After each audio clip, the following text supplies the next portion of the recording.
Welcome to this Assam election special coverage. Well, at a time when the BJP is conducting a high-profile campaigning, all its high-profile campaigners are descending on the stage. The Congress definitely has also increased its interaction with the media. Even though not many rallies are being organized by the party, it's conducting door-to-door campaigns. Of course, the interaction with the media, trying to reach out to the people. The Congress is trying, if we can say, to play with words, change its style of campaigning so as to reach out to more and more of the electorates and also make a dent in the BJP's campaign. I'm being joined now from Guwahati by Congress National Spokesperson Gaurav Ballav. Gaurav Ballav has been campaigning in Assam, campaigning for the party, and he has been interacting with the media for the last couple of days, has also been very vocal about the 5 guarantees made by the Congress party and also the other promises that the Congress has made to the people of Assam. Gaurav Ballav ji, स्वागत है आपका north East live में. गौरव बल्लभ जी, पहला सवाल मेरा आपसे, कांग्रेस ने लोगों को इस बार 5 गारंटी दी है. गारंटी, ये जो शब्द का इस्तेमाल किया है कांग्रेस ने, शायद से क्या जानबूझ के किया है? बिकॉज जो रूलिंग का मानना है या फिर आपके क्रिटिक्स का मानना है कि कांग्रेस के ऊपर से इतना विश्वास उठ चुका है अब कि अगर कांग्रेस प्रॉमिस करती है, वादा करती है, तो कोई कुछ नहीं मानेगा. इसलिए कांग्रेस को ये टर्म जो है गारंटी, इस शब्द का यूज करना पड़ रहा है.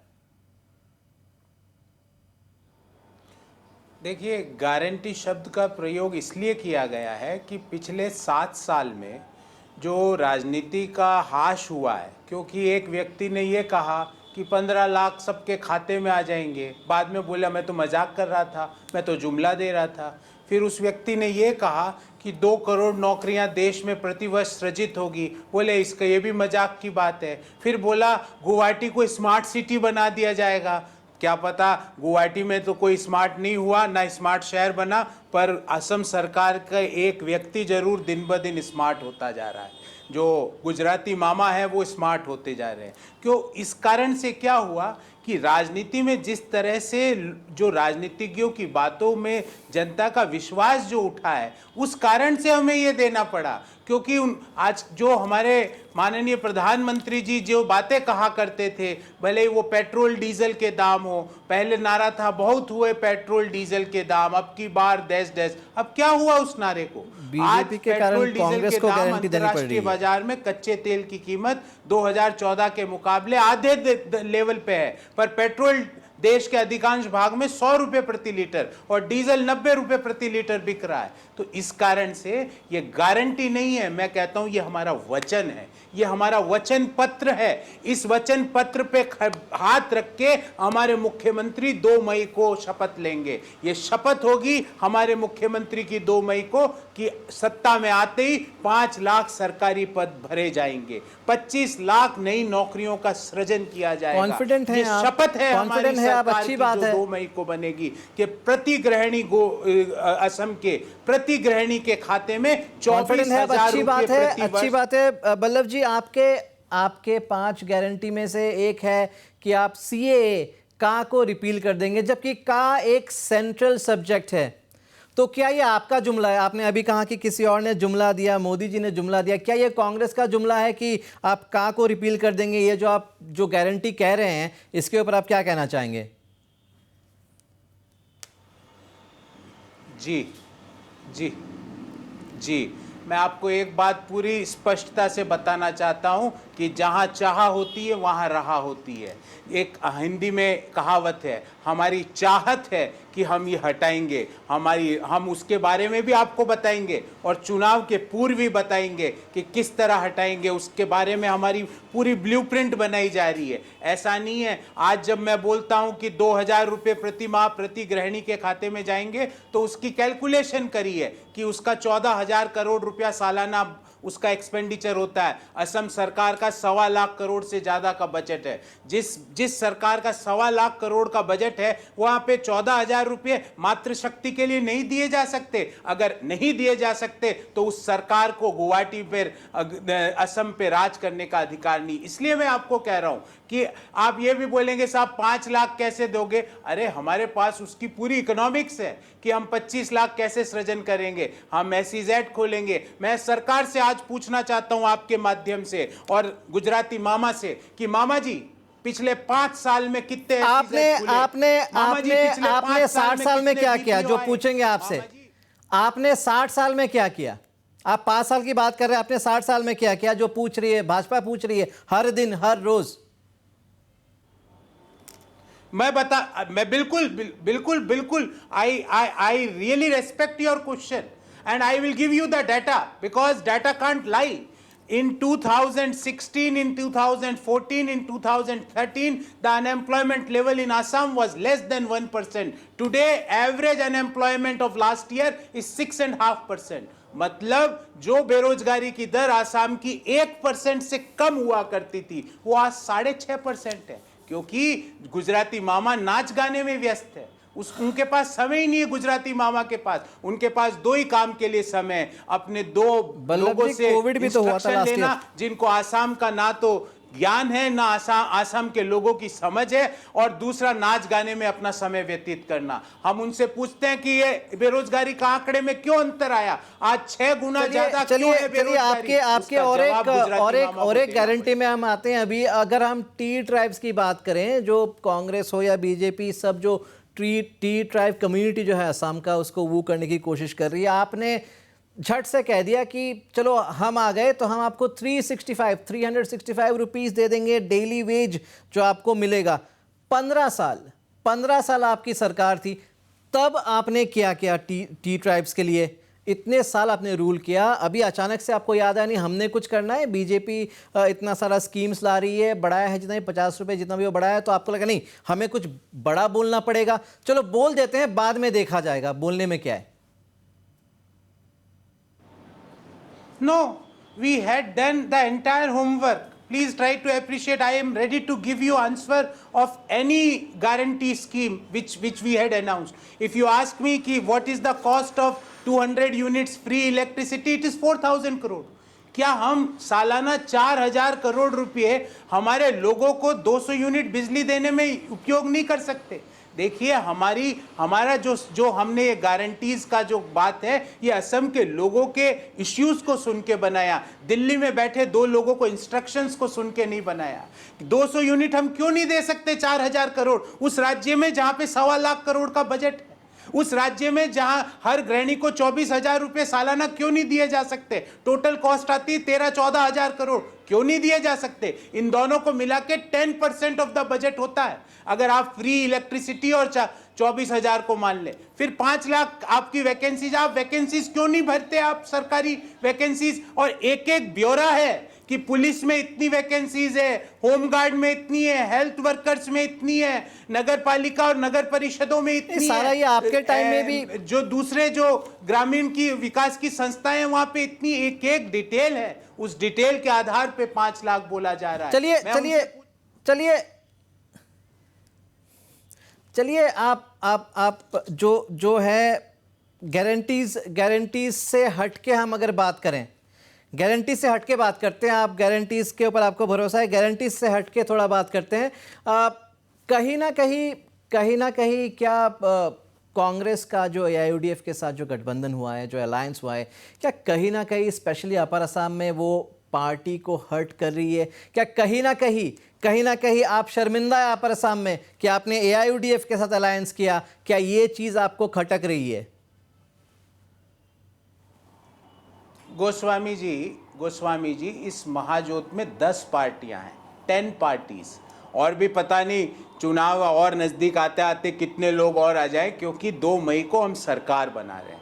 और इस पूरे अलायंस में 90 सीटें पर 89 तो हमारे अनाउंस हो गए, 90 से ज़्यादा सीटों पर कांग्रेस पार्टी कंटेस्ट कर रही है. हम हमारा कंटेस्ट कर रहे हैं, हम हमारे 5 बातों को लेके कर रहे हैं. कांग्रेस पार्टी पॉजिटिव कैंपेन में विश्वास करती है. और रही बात आपकी ये गुजराती मामा को मैं पूछना चाहता हूं कि मामा, जब जिला परिषद के चुनावों में जब आप जिस पार्टी का आपने नाम लिया अजमल साहब की, उस पार्टी के साथ कंधे से कंधा मिला के कर रहे थे, तब आपका क्या ख्याल था? मामा, जब राज्यसभा के चुनाव में जिस पार्टी का आपने सवाल पूछा, उनके वोट लेने के लिए आप उनके साथ जाके बैठ गए, उनकी गोद में जाके बैठ गए, उसका आपके पास क्या जवाब है? हम असम के लोगों के लिए एक नया विकल्प लेके आए हैं, जिसमें हम एक प्रतिबद्धता के साथ जा रहे हैं। 200 यूनिट मुफ्त बिजली प्रति हाउस होल्ड, 24,000 रुपये प्रति वर्ष, 2,000 रुपये प्रति माह पर गृहिणी आसाम को, 5 लाख सरकारी और 25 लाख निजी नौकरियों का सृजन किया जाएगा। सीएए को कोई भी हालत में प्रदेश में लागू नहीं होने दिया जाएगा। ये प्रतिबद्धता के साथ हम काम कर रहे हैं। और लास्ट बट नॉट लीस्ट, 365 रुपये प्रतिदिन एक श्रमिक की जेब में जाएंगे। दुनिया की कोई ताकत उसको नहीं रोक सकती। और ये चुनावी जनता पार्टी का जो वादा नहीं है, चलिए, अच्छा जिसको है। सारी बातें चुनाव की घोषणा के 1 महीने पहले बात याद आती है। चलिए, ये चुनावी जनता पार्टी का चलिए, बात अच्छा नहीं है। है। जिन्होंने जो बातें कही, अगर हम उसका चलिए, रिपोर्ट अच्छा है, कार्ड आपने देखें, ये वादे 25 किए। लाख नौकरियों का बोला और सदन में खड़े चलिए होके चलिए, अच्छा है विधानसभा आपने ये वादे किए, अच्छा है आपने ये वादे किए। मैं सिर्फ कांग्रेस की बात नहीं कर रहा हूँ, चाहे भाजपा हो चाहे कोई भी पार्टी हो, हम ये उम्मीद करते हैं कि जो भी वादे जनता से की जाती है इलेक्शन से पहले, चुनाव से पहले, वो फुलफिल हो। Let the best party win, that's all we can say. Thank you so much Gaurav Vallabh for speaking to North East live. Well, we also have Pramod Swami, the Assam BJP spokesperson with us. Pramod Swami ji, welcome north East live में। Congress national spokesperson Gaurav Vallabh जी थे हमारे साथ, और जो guarantees के ऊपर कह रहे हैं कि ये उनका वचन है, ये कांग्रेस का वचन है जो पूरा होगा। हाँ, ये वचन हमने तब भी सुना था जब इंदिरा जी ने कहा था कि गरीबी हटाओ। ये वचन हमने तब भी सुना था जब राजीव जी ने आसाम समझौता किया था और 3D की बात कही थी, डिटेक्ट, डिलीट एंड डिपोर्ट। 35 साल सरकार रही, डिटेक्ट तक नहीं हुआ। और बड़ी बड़ी आज जो बातें कर रहे हैं गौरव भाई, और जो उन्होंने कहा, तो एक कृषक जीजा जी भी इस देश में है, उसके बारे में उन्होंने जिक्र नहीं किया कि कृषक जीजा जी को किस आधार पर सरकारी जमीन जो है आनंद फानंद दामों में उनको किस तरह से दे दी गई। जहां तक डेवलपमेंट की बात है, 60 साल में सिर्फ 1 पुल और 5 सालों में 6 पुल हम देख रहे हैं। 60 सालों में सिर्फ 6 मेडिकल कॉलेज और 5 सालों में 6 मेडिकल कॉलेज और एम्स, ये भी हम देख रहे हैं। 20,000 किलोमीटर रास्ता। और यहाँ से ही जो सांसद थे एक समय, जो देश के प्रधानमंत्री थे श्री डॉक्टर मनमोहन सिंह साहब, उन्होंने डॉक्टर मनमोहन सिंह साहब ने 8,000 करोड़ रुपया ऑयल लॉटरी का आसाम को नहीं दिया था। आज मोदी जी ने वो 8,000 करोड़ रुपया ऑयल लॉटरी का आसाम को दिया और 46,000 करोड़ रुपया ऑयल सेक्टर के अलग से दिया है। तो ये डेवलपमेंट जो है ये कांग्रेस पार्टी को दिखाई नहीं दे रहा। दूसरी बात उन्होंने कही कि महिलाओं के लिए हम योजना लेकर के आए हैं। अरे भाई, आप तो योजना लेकर के आए हैं, अरुणोदय की योजना हमने पहले अरुणोदय की योजना यहाँ लागू कर दी है, जिसके तहत हर महीने 830 रुपए हमारी महिलाओं को, हमारी माताओं को, हमारी बहनों को मिलेगा। तो ये जो 5 साल में जो डेवलपमेंट हुआ है असम में, इसे असम की जनता देख रही है। अनएम्प्लॉयमेंट की उन्होंने बात करी है, उन्होंने जो सरकारी पोस्ट हैं, वैकेंट पोस्ट जो फिल नहीं हो रहे, उनकी बात करी है। ये जो सारे मुद्दे हैं जो कांग्रेस हाईलाइट कर रही है, उस पर आप क्या कहना चाहेंगे? देखिए, मुद्रा योजना के तहत हमने लोन दिया है और एमएसपी सेक्टर में आज कम से कम 21,000 यूनिटें खुली है। और आप जब देखिए, जब 20,000 किलोमीटर जो रास्ता बना है, तो क्या लोगों को वहां एम्प्लॉयमेंट नहीं मिला? जरूर वहां एम्प्लॉयमेंट मिला है। आज जो कांग्रेस के समय में एक समय में जो आपको 55,000 करोड़ रुपया डेवलपमेंट के लिए दिया था और मोदी जी ने 3 लाख करोड़ रुपया जो डेवलपमेंट के दिया है, क्या उससे रोजगार की संभावनाएं नहीं बढ़ी है? बिल्कुल बढ़ी है। तो हमारी जो सरकार है, वो हमारा जो मुद्दा है, हमारे मुख्य मुद्दे हैं विकास, समृद्धि, सुरक्षा, सभ्यता और संस्कृति। इन 5 मुद्दों को लेकर के हम आसाम की जनता के पास में जा रहे हैं और माननीय प्रधानमंत्री श्री नरेंद्र मोदी जी के मार्गदर्शन में और आसाम में श्री सर्बानंद सोनोवाल और हेमंत बिस्वा शर्मा जी के मार्गदर्शन में हमने विकास के बहुत से काम किए हैं। तो ये सारे जो हमारा एजेंडा है वो जनता के बीच हम लेकर के जा रहे हैं। लेकिन आज जो कांग्रेस पार्टी जो है, आज कांग्रेस पार्टी के शासनकाल में हमें ये आशंका हमारे हो रही है, ये लोगों के अंदर एक भय का वातावरण लोगों के अंदर है कि अगर कांग्रेस और एआईडीएफ का गठबंधन अगर आ गया तो हमारी सभ्यता और संस्कृति के ऊपर खतरा उत्पन्न हो जाएगा, हमारी सुरक्षा के ऊपर खतरा उत्पन्न हो जाएगा, हमारे जो ऐतिहासिक स्थल है उन स्थलों पर खतरा उत्पन्न हो जाएगा, हमारे क्षेत्र की माटियों पर खतरा उत्पन्न हो जाएगा, वनांचल की भूमि पर खतरा उत्पन्न हो जाएगा। प्रमोद स्वामी जी, तो ये सारी प्रमोद स्वामी कहीं ना कहीं जो कांग्रेस शायद से रैलीज नहीं कर रही है, डोर टू डोर कैंपेनिंग चल रही है, मीडिया से इंटरेक्शन बहुत ज़्यादा हो रहा है, आपने देखा होगा, spreading the message through the media.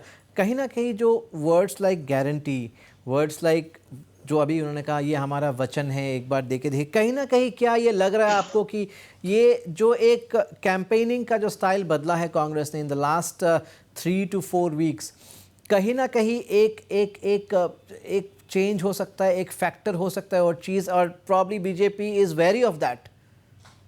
देखिए, आप देखिए कांग्रेस के जो भी नेता आते हैं वो राजीव भवन में प्रेस कॉन्फ्रेंस कर करके चले जाते हैं। राजीव भवन में प्रेस कॉन्फ्रेंस तक ही उनकी राजनीति है। आज हमारे जो नेता है डॉक्टर हिमंत बिश्व शर्मा जी, आज जब वो पदयात्रा करके निकलते हैं, जब वो साइकिल यात्रा करके निकलते हैं, तो आप टीवी चैनलों में देखिए ना किस तरह जनता का हुजूम उमड़ पड़ता है, किस तरह जनता का प्यार उनको मिल रहा है। तो आज आपको कांग्रेस के नेता क्यों पदयात्रा नहीं करते, उनकी सब पदयात्राओं में क्यों भीड़ नहीं होती है? इसी वजह से वो डर के मारे पदयात्रा नहीं कर रहे हैं। और आज जब सर्बानंद सोनोवाल जी की जो सभाएं हैं, उन सभाओं में देखिए किस तरह से भीड़ उमड़ रही है। आज जो कांग्रेस के सबसे बड़े नेता है राहुल गांधी, अभी तक उनने कितनी सभाएं की है आसाम में, प्रियंका जी ने कितनी सभाएं आसाम में की है। आज हमारे जो सबसे बड़े नेता है श्री नरेंद्र मोदी जी, अमित शाह जी, जेपी नड्डा जी, आज योगी जी आए हैं, राजनाथ सिंह जी, सबकी सभाओं में जन समुदाय उमड़ रहा है। तो कांग्रेस के जो नेता है सिर्फ भाषणबाजी तक है और हमारे नेता जनता के बीच में जाकर करके जनता का आशीर्वाद ले रहे हैं। तो जनता इस बात को समझ रही है कि कांग्रेस सिर्फ पेपर टाइगर है और हमारा जो टाइगर है डॉक्टर हिमंत बिश्व शर्मा, वो जनता के बीच में जनता से संवाद कर रहा है और इसका फायदा जो है इस चुनाव में हमें जरूर मिलेगा, ऐसा मेरा मानना है। प्रमोद स्वामी जी, ये जो टी ट्राइब्स को जो रीच आउट करने के लिए कांग्रेस ने जो ये लेटेस्ट कोशिश की है और जो लगातार कोशिश जारी है, क्या उससे कोई खतरा महसूस हो रहा है उन इलाकों में, उन कॉन्स्टिट्यूंसीज में? बिकॉज कहीं ना कहीं जब एक कोई प्रॉमिस करता है of such a big amount daily wage, कहीं ना कहीं it may string the right chord कि हाँ एक बार चांस दे के देखते हैं। कहीं ना कहीं क्या ये चिंता भी बीजेपी में है कि इसको भी अगले जो बाकी हैं, जितने भी हफ्ता 10 दिन जो बाकी, इसको भी काउंटर करना पड़ेगा? देखिए, 60 सालों में उन्होंने जन धन योजना के तहत उन्होंने खाते तक नहीं खोले। मोदी जी ने इस बात को समझा और जन धन योजना के तहत हमने खाते खोले और आज डीबीटी योजना के तहत हमारे जो भाई लोग हैं, जो कृषक भाई है, मजदूर भाई है, चाहे श्रमिक है, चाहे मध्यम वर्ग का लोग है, चाहे मजदूर है, उनके खाते में आज डायरेक्ट पैसा पहुंच रहा है। आज आसाम के जो चाय श्रमिक है, इनको 60 सालों तक सिर्फ 57 मिली और इनके हिस्से का जो पैसा आता था, उनके स्वर्गीय राजीव जी ने भी कहा था कि हम 1 रुपया भेजते हैं तो मात्र 15 पैसा जनता के पास पहुंचता है। आज चाय बागानों में देखिए, आज फ्री चिकित्सा, फ्री शिक्षा और फ्री अनाज जो उनको मिल रहा है, खाद्यान्न उनको मिल रहा है, फूड उनको मिल रहा है और जिस तरह की सुविधाएं मिली है। एक समय में देवकांत बरुआ साहब ने कहा था कि जब तक अली और कुली हमारे साथ है तब तक कोई कांग्रेस को हरा नहीं सकता। लेकिन आज जो आप अगर 2014 के चुनाव देखें, 2019 के चुनाव देखें, 2016 के चुनाव देखें, पंचायत चुनाव देखें, तो आज जो टी ट्राइब जो इलाका है जहाँ चाय श्रमिक ज्यादा मात्रा में रहते हैं, वहां भारतीय जनता पार्टी को सफलता मिल रही है। कांग्रेस को कहाँ सफलता मिली है? किसी चुनाव में नहीं मिल रही, क्योंकि चाय श्रमिक और हमारे जो चाय मजदूर है, जो चाय बागानों में काम करते हैं, हमारे भाई हैं, उन लोगों को ये बात समझ में आ चुकी है कि कांग्रेस ने सिर्फ 60 वर्षों तक उनको सिर्फ दिलासा दिखाया, उनको एक वोट बैंक के रूप में उनको यूज किया। और हमारी जो पार्टी है एक जनता के सेवक के रूप में, हमारे प्रधानमंत्री महोदय भी कहते हैं कि मैं जनता का प्रधान सेवक हूं, तो हम एक सेवक के रूप में जनता की सेवा कर रहे हैं। ये इस बात को हमारे चाय श्रमिक भाई भी समझ रहे हैं। और आने वाले चुनाव में आप देखिएगा सिर्फ चाय श्रमिक एरिया ही नहीं, हर एरिया में भारतीय जनता पार्टी को अभूतपूर्व सफलता मिलेगी। ये आपको चुनाव के रिजल्ट आने के बाद। All right, shifting focus now, even Assam Chief Minister Sarbanand Sonowal today again intensified his attack on the Congress AIUDF, terming both the parties as the greatest enemies of the indigenous people of the state. Let's listen in what he had to say. এই কংগ্ৰেছ আৰু বদৰুদ্দিন নেতৃত্বাধীন AIUDF এই দুইটাই অসমৰ মহাশত্ৰু। কংগ্ৰেছে অবৈধ বিদেশী অসমলৈ আনিলে, অসমত মাটি ভেটি দিলে, ভোট বেংক তেখেতসকলে তৈয়াৰ কৰিলে, কেৱল ক্ষমতাৰ লালসাত অসমৰ জাতীয় অস্তিত্বক বিপদাপন্ন কৰি তুলিলে, হয়নে? যাৰ বাবে বিদেশী বিতৰণ আন্দোলন হ'লনে? আৰু সেই আন্দোলন নিষেধ কৰিবৰ কাৰণে কংগ্ৰেছে গুলিয়াই 860 জন ডেকা ডিক্ৰীক হত্যা কৰিলে। তাৰ পাছত আন্দোলন চলি থকাৰ মাজতে অবৈধ বিদেশীক নিৰাপত্তা দিবৰ বাবে IMDT আইন আনিলে। সেই IMDT আইনৰ বিৰুদ্ধে যুঁজ হ'ল। মহামান্য উচ্চতম ন্যায়ালয়ে নাকচ কৰিলে, আইনখন বাতিল কৰিলে। তাৰ পৰৱৰ্তী সময়তে আকৌ অবৈধ বিদেশীক নিৰাপত্তা দিবৰ বাবে ৰাজনৈতিক মঞ্চ গঠন কৰা হ'ল মৌলবাদী শক্তিৰ যোগেদি, যাৰ নাম হ'ল AIUDF। মনত আছে আপোনাৰ 2005 জুলাই মাহত। দুইটা শক্তিয়ে অসমৰ জাতীয় স্বাৰ্থৰ পৰিপন্থী, অসমৰ জাতীয় জীৱনৰ বাবে মহাশত্ৰু। ইয়াক পৰাভূত কৰিবই লাগিব আৰু আমি কৰিমেই। কোনো যুক্তিতে তেখেতসকলক অসমৰ ভাগ্য নিয়ন্ত্ৰণ হ'বলৈ নিদিওঁ। 30 তাৰিখে আছুৱে কা বিৰোধী পুনৰ আন্দোলন আৰম্ভ কৰিব, নিৰ্বাচনত প্ৰভাৱ পেলাব নেকি এইটো? এটা কথা অসমৰ ৰাইজে বুজি পাইছে, সেই সময়ত যেতিয়া আন্দোলন কৰিছিল কিবিলাক তথ্য দিয়া হৈছিল জনসাধাৰণৰ সন্মুখত। কোনোবাই ক'লে 2 কোটি আহিব, কোনোবাই ক'লে 2.5 কোটি আহিব, কোনোবাই ক'লে 1.5 কোটি আহিব। ক'ত গ'ল? নিচা তথ্যৰে এখন শান্তিপ্ৰিয় সমাজক বিপথে পৰিচালনা কৰাটো মহা অপৰাধ। আৰু অসমৰ সজাগ সচেতন নাগৰিকে গোটেই বিষয়টো উপলব্ধি কৰিছে।